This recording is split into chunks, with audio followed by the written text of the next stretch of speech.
This is what is destroying your metabolism. You might find this really surprising, and this is really going to flip the switch on your thoughts about weight loss and metabolism. And that is dieting.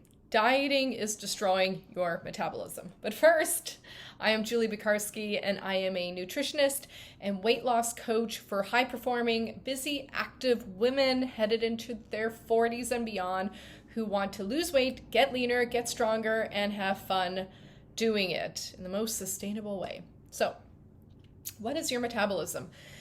I'm not going to get into the big science about it, but it really is, metabolism is how your body uses energy to live.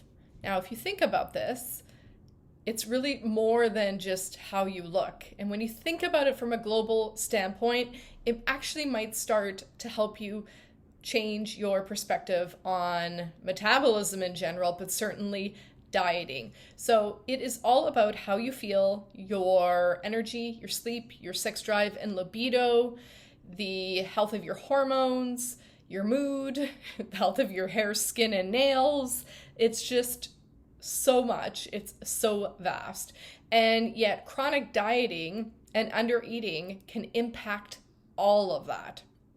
So I would say I'm a health coach, weight loss coach, nutritionist. I've worked with women for a number of years now in all avenues, whether it be hormones and weight loss and just healthier habits and energy and things like that. I would say that 90% of the women that I work with in my practice all under eat and don't really compartmentalize that. So I'm going to tell you what that would look like. And if any of these resonate with you, just remember it at the end because there's a lot of them. So skipping breakfast and or lunch, fasting, which I guess those two in a way are sometimes the same, but a lot of people with fasting are really intentionally fasting, while a lot of people who are skipping breakfast or lunch are maybe doing it from a weight loss perspective, but also doing it because other things get in the way. And sometimes as women, we prioritize ourselves less. Under eating protein, at the same time, carb loading. So maybe overeating carbohydrates, just the ratios of food in general.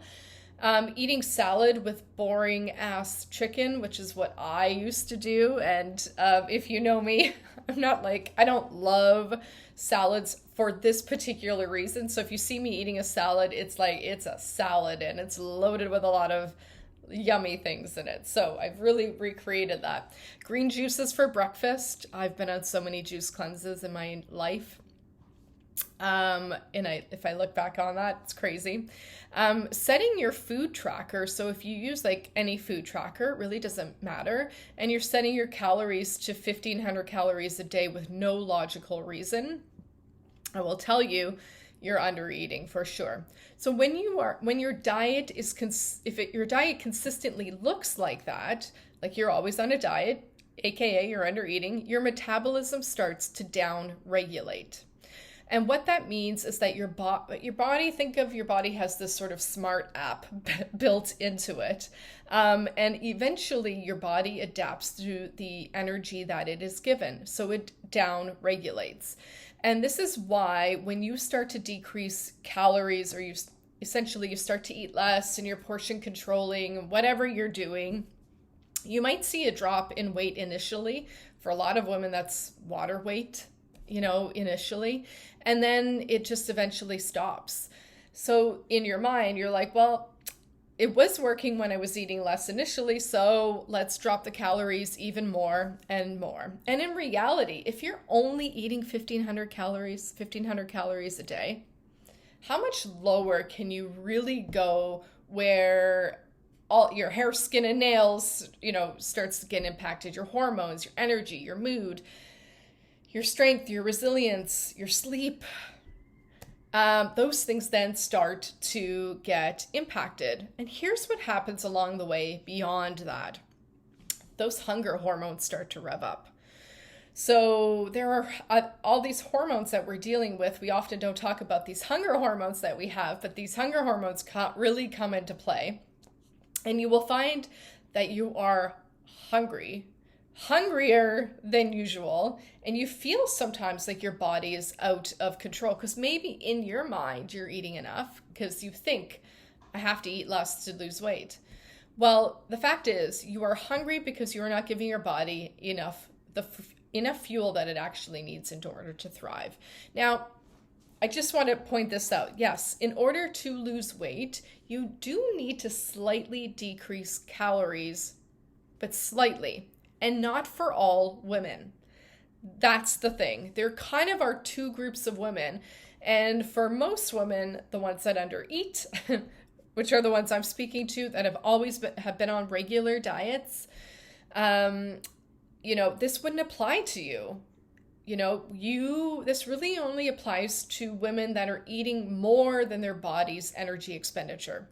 But for most women, certainly in my groups of women that I deal with, that's not the case. So if you're consistently under eating, that methodology of eating less in order to lose weight is not going to work for you. In fact, here's a big part of the reason why. One, they're already under eating. So women who are chronically dieting or under eating, coupled with being high performing, busy, active, lots on your go, lots of stress, dieting plus stress is a dangerous duo. And here's why. Your body also has built-in mechanisms to help protect the body during times of stress. And therefore, it will do its best to store energy in times of stress, aka fat, store fat, versus releasing that energy. This is one of the reasons why, if you're trying to lose weight, you need to actually increase your calories versus decrease them, because you have to fuel for the stress. You have to fuel your metabolism in order to support the stress. Because dieting and chronically dieting or chronically undereating is a stressor on the body. And then that coupled with just everyday general stress does not work.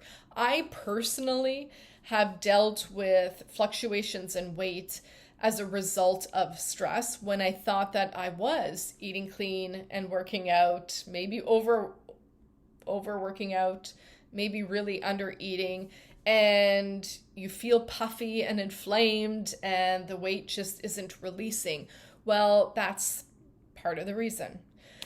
So there are actually, and I'll introduce you to the 5 pillars of the metabolic framework that I use inside one of my coaching programs, which is Fuel 30-Day Metabolism Reset Program.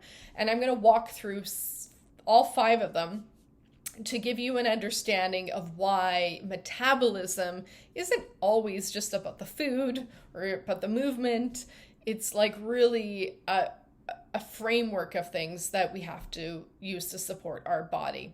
So first one is blood sugar control. You've got to eat enough of the right foods in order to turn really your body into a fat burning mechanism versus a fat storage one. It's sort of called metabolic flexibility. Look it up, and maybe one day we'll talk about it. Muscle, which helps to support blood sugar and really fires up that metabolism even when you're doing nothing. That's what I love about it. Stress and sleep, I'm going to put these together. They help with repair of the body, they help with restoration, and they also help with blood sugar control. Stress and sleep are 2 of the biggest impactors of weight loss resistance. They are huge. And then the last one, and I'm going to kind of group them together, which is gut health and inflammation, because a lot of the high-performing, busy, active women that I work with in my practice, again, 90% of the women I work with have a lot of inflammation in the body because they're dealing with a lot of pressure in their day and in their job, and then coupled maybe with under eating or maybe not eating the right types of foods and things like that. It's interesting because increasing the amount of food that you eat is the direct opposite of what women have been told when it comes to weight loss. And I totally get this. I battled it for years, and I understand really how that just shakes things up for you. But you have to trust me on this. But by slowly increasing your calories, you actually start to pick up your metabolism because it's getting more energy. Your energy picks up. It's getting more fuel. Your energy picks up. You start to feel better. And it just feels more sustainable. You're going to be happier because you're going to be able to be a little bit more flexible with your diet. You can actually thrive and enjoy life. But at the end of the day, I think my advice to you is, if this is you, is just to trust me by slowly starting to incorporate maybe a little bit of breakfast, especially if you haven't been eating any, or adding in a small midday snack. And you're likely going to see changes pretty quickly. That's the fun thing. I recently had a client, and I'll share her comment here, inside my Fuel Metabolism 30-day reset, go from drinking coffee for breakfast, guilty, but only coffee for breakfast, to eating a small breakfast every day, and focusing a little bit more on getting the right protein into as well. And she actually started to lose weight in 30 days. It's interesting how women are just so dumbfounded by the fact that by increasing how much you eat slightly, you actually will start to see that metabolic engine really rev up, and your body will start to release the weight. And it's pretty fun. It's pretty fun to see. Now, I will drop the link of the Fuel 30-day Metabolism Reset so you can learn more about the program itself and get on the wait list for its enrollment, which I do a few times a year. And if you get on the wait list, you will be the first to notify when enrollment gets opened. In the meantime, drop your questions, if you have them, in the comments, or comment along, and make sure to subscribe to this channel for more.